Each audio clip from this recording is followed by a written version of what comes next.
Hello guys, ito yung RFID sticker na kasama ng plate ko na natanggap ko from LTO. So ilalagay ko na siya sa aking headlight, no?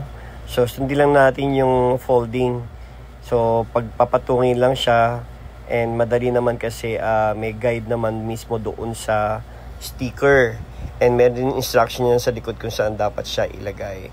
So pagpapatungin lang natin siya kasi may QR code dyan. And para siyang may line sa bandang gitna. So pinipil ko lang siya para magpatong. So ayan, at nagkapatong na siya. So sundin nyo lang dyan yung pinaka-tupi niya. So ayan, magkapatong na sila. So pag magkapatong na sila, ito na ngayon yung ilalagay natin sa ating headlight.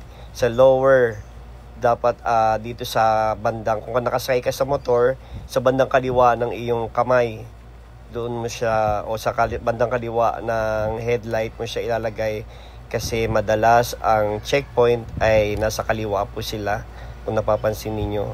Hindi naman lahat ng oras, pero madalas nasa kaliwa yung mga nagche-checkpoint.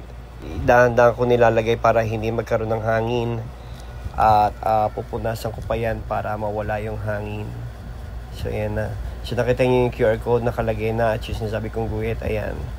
So, hindi ko alam kung anong purpose talaga ng RFID na yan, pero mamaya ipapakita ko sa inyo yung ano yung lalabas kapag ka in-scan yung sticker na yan. Okay, so pinupunasan ko maigi para kumapit siya doon sa pinaka-glass ng aking headlight. So tandaan natin, sa lower part ng headlight po siya ilalagay. Hindi doon sa pinaka-kilay kasi yan ay Honda Click. Yung iba sa kilay nilalagay, pero ang instruction ay dapat yan. Okay, so yan, try na natin siyang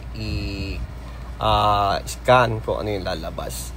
So pag in-scan natin siya gamit ang ating phone, okay, so lalabas yung mga information about dyan sa iyong motor, kung kailan siya ginawa. Okay, so yun yung mga details, no? I-blurred ko na lang kasi syempre for security purpose. Yan ang makikita ninyo, na pwede nyo i-download yung certificate. Hindi naman siguro siya necessary sa checkpoint, pero at least nandyan lang yan. Hindi natin alam, o hindi ko alam kung ano talaga yung purpose niyan, pero may instruction na dapat ilagay yan. So ayan na po, nakalagay na siya. Nasa ilaw, hindi naman siya nakasagabal, kaya hindi pwede sa gitna para hindi nakasagabal sa ilaw. And ito yung sinasabi kong instruction na dapat doon siya sa lower na ilaw ng headlight ilalagay. Okay?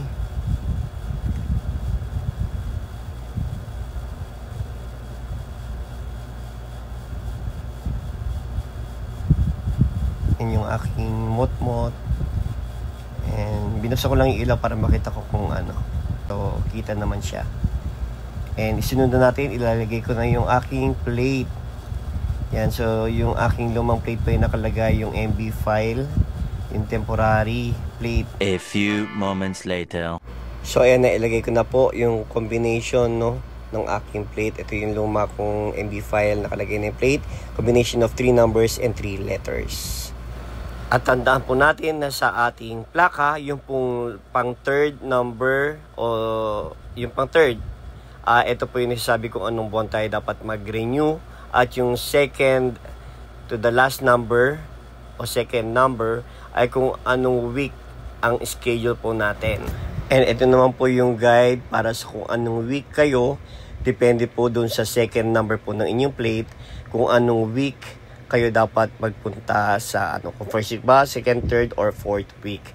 Dapat magpunta doon sa yung buwan, alam na natin doon sa third number kung anong buwan kayo.